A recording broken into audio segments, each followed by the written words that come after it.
अपने घर परिवार को चमकाना है। आज नेता प्रतिपक्ष तेजस्वी यादव बोलते हैं कि भैया हमको 20 महीने का समय दे दीजिए, हम 20 साल जितना काम करेंगे। भैया अगर आपको 20 महीने का समय दे दिया तो क्या उन 20 महीनों में आप उन गरीबों की जमीन भी वापस लौटाएंगे जो नौकरी के बदले आपने लेने का काम किया?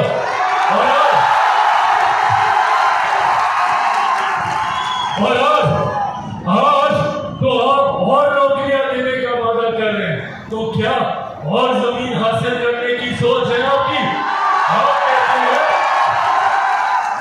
आप कहते हैं कि हम कलम बांटेंगे। सोच लीजिए, एक बार नौकरी दिए थे तो उस वक्त उसी कलम से अपनी जमीन अपने नाम लिखवाए थे।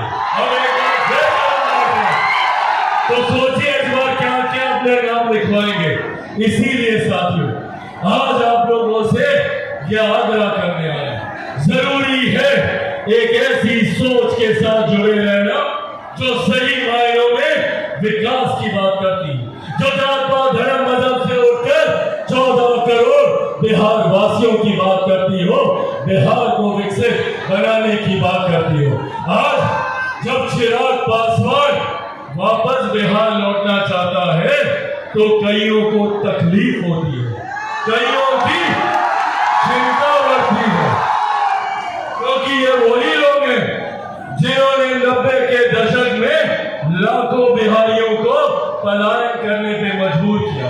और आज जब वो बिहारी वापस अपने राज्य आना चाहते हैं तो इन विपक्षी नेताओं को तकलीफ होती है।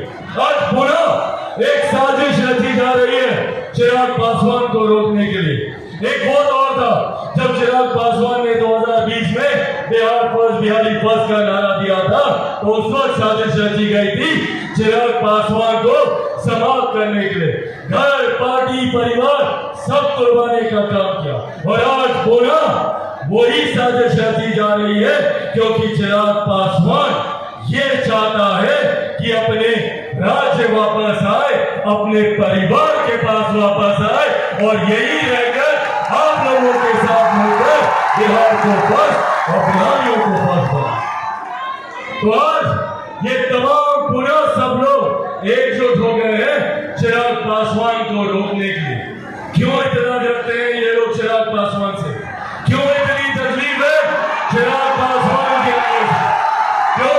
क्योंकि चिराग पासवान बिहारियों की बात करता है, महिलाओं की बात करता है, बुजुर्गों की बात करता है, युवाओं की बात करता है, किसानों की बात करता है, मजदूरों की बात करता है, 14 करोड़ बिहारियों की बात करता है। इसीलिए ये लोग जाते हैं चिराग पासवान के आगे। साथियों, आज आप लोगों के बीच पुनः अपने उस संकल्प को दोहराकर जाना चाहता। मेरी खून का एक एक कतरा सिर्फ और सिर्फ आप लोगों के लिए है, मेरे बिहार के। आज मैं अपने नेता, अपने पिता आदरणीय रामविलास पासवान जी के उस संकल्प को पूरा करने निकला जो सपना उन्होंने बिहार के लिए देखा था। आज जितने लोग हैं जो मेरे नेता के आदर्शों को ठुकराने का काम करते हैं, मेरे नेता के आदर्श, मेरे नेता के विचार डॉक्टर बाबा साहेब भीमराव अम्बेडकर के विचार थे, जिन्होंने समाज में समानता का भाव लाने का काम किया, जात पात धर्म मजहब से उठकर एक विकसित समाज के निर्माण की सोच रखी। आज वो लोग बाबा साहेब का नाम तो लेते हैं पर कभी उनको सम्मान देने का काम नहीं किया।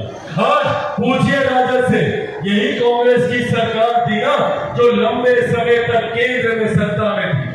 आज मैं तीसरी बार का सांसद हूं, मेरे लिए ये कल्पना करना भी असंभव है कि जिस संसद में मैं जाता हूं, जिस संसद को संविधान के आधार पर चलाया जाता है, वहां पर डॉक्टर बाबा साहेब भीमराव अम्बेडकर की एक तस्वीर तक 79 से पहले उनकी एक तस्वीर तक भारत की संसद में नहीं थी। जबकि कांग्रेस और इनके नेता में भी एक ही परिवार के 3-3 सदस्यों की तस्वीर भारत की संसद में होती थी।